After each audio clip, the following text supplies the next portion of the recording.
एक टाइम पे मेरी स्किन पर बहुत ज़्यादा एक्ने हो गई थी, बहुत ज़्यादा पिंपल्स हो गए थे। और उस वक्त मेरी सबसे बड़ी परेशानी ये होती थी कि ये पिंपल्स कैसे ख़त्म होंगे, ये एक्ने कैसे ख़त्म होगी, जल्द से जल्द मेरी स्किन कैसे ठीक होगी।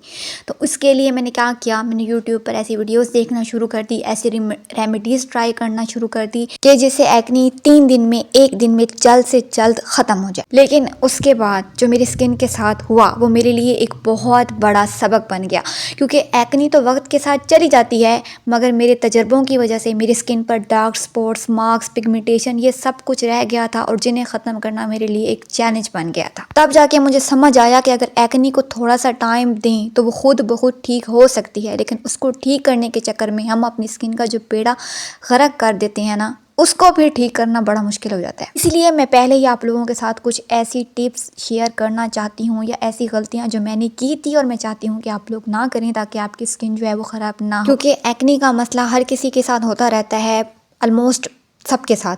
टीनेज में ये ज़्यादा होता है और बाद में भी हार्मोनल प्रॉब्लम्स की वजह से या हमारे खाने पीने की वजह से या एनवायरनमेंट की वजह से एक्ने होती रहती है। सबसे पहली जो चीज़ आती है मेरी टिप्स में, टिप नंबर 1 में है राइट क्लींजर।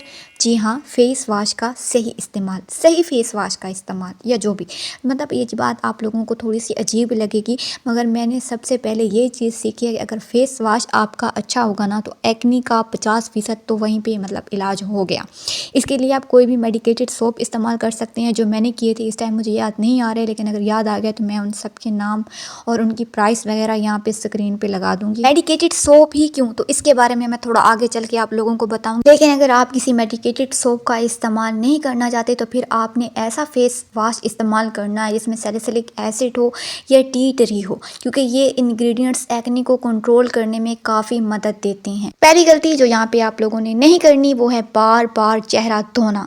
हाँ जी, स्किन को बार बार धोने से उसका जो नेचुरल ऑयल है ना वो ख़त्म हो जाता है और स्किन इरिटेट होना शुरू हो जाती है। टिप नंबर 2, बहुत ज़्यादा खुशबू वाली यानी फ्रेगरेंस वाली क्रीम्स, लोशन, फेस वॉश, ऐसी कोई भी प्रोडक्ट इस्तेमाल नहीं करनी, क्योंकि इससे आपकी स्किन पे एलर्जी हो सकती है और एक्ने फैलने लग जाती है। जी हाँ, जब मैं फ्रेगरेंस वाले फेस वॉश वगैरह इस्तेमाल करती थी ना तो मुझे फील होता था जैसे मेरी एक्ने ना वो जगह रेड हो गई है और मुझे खारिश भी हो रही होती है। तो जब मैंने इस चीज़ को स्किप किया ना तो मुझे काफ़ी ज़्यादा फ़ायदा हुआ। इसीलिए मैं आपको कह रही थी कि कोशिश करें कि मेडिकेटेड सोप का इस्तेमाल करें, मेडिकेटेड मॉइस्चराइज़र वगैरह का इस्तेमाल करें। अच्छा, मेडिकेटेड का मतलब ये नहीं होता कि वो जो दवाई वाली कोई क्रीम होगी तभी डॉक्टर्स कहते हैं या हम लोग कहते हैं कि मेडिकेटेड मॉइस्चराइज़र जो है वो अच्छा होता है।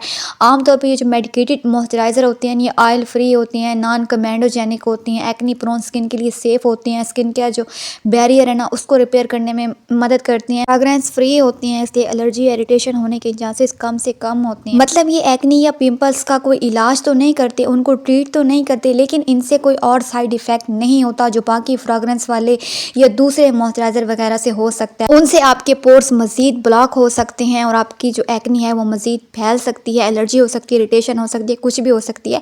लेकिन मेडिकेटेड मॉइस्चराइज़र और मेडिकेटेड ये जो सोप वगैरह होते हैं ना इनमें साइड इफ़ेक्ट्स कम से कम होते हैं। अच्छा, चौथी बात कि आपने अपनी एक्ने को कभी भी नहीं छेड़ना। मुझे पता है कि मैंने खुद अपने स्किन के साथ क्या किया था। इतना कोई मज़ा आता है ना पिंपल्स के साथ खेलते हुए, उसको अपने नेल्स के साथ नोचते हुए, लेकिन ये सबसे बड़ी गलती होती है। इससे आपकी स्किन पे ऐसा निशान पड़ेगा ना, ऐसा परमानेंट स्कार, ऐसे डार्क मार्क्स जो फिर ट्रीट होना बहुत मुश्किल हो जाते हैं, बहुत मुश्किल। इसलिए प्लीज़ एक्ने को कुछ भी नहीं कहना, कुछ भी नहीं करना, उसकी बहुत इज्जत करनी है, उसको बहुत एहतराम देना है। कुछ दिन के बाद वो खुद ही बेचारा चला जाएगा।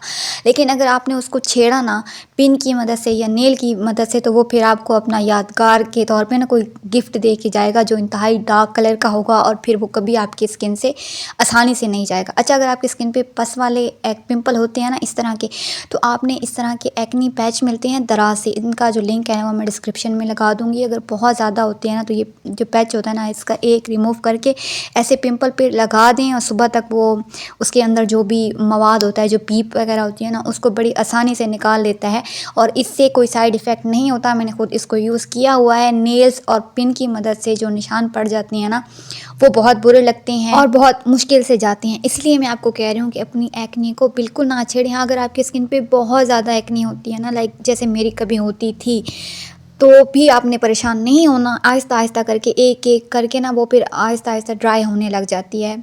हाँ, मुझे पता है कि ये चीज़ बहुत मुश्किल होती है इस चीज़ के साथ बाहर जाना, स्कूल जाना, कॉलेज जाना, लेकिन कोई बात नहीं, कॉन्फिडेंट रहें क्योंकि ये चीज़ वाक़ई में ख़त्म हो जाती है। जो लोग आके आपको बता रहे होते हैं ना कि आपके चेहरे पे कितनी एक्ने हो गई है, तुझे पिंपल हो गए हैं, तो उन्हें क्या है, हाँ जी, हमें पता है, हम भी शीशा देखते हैं।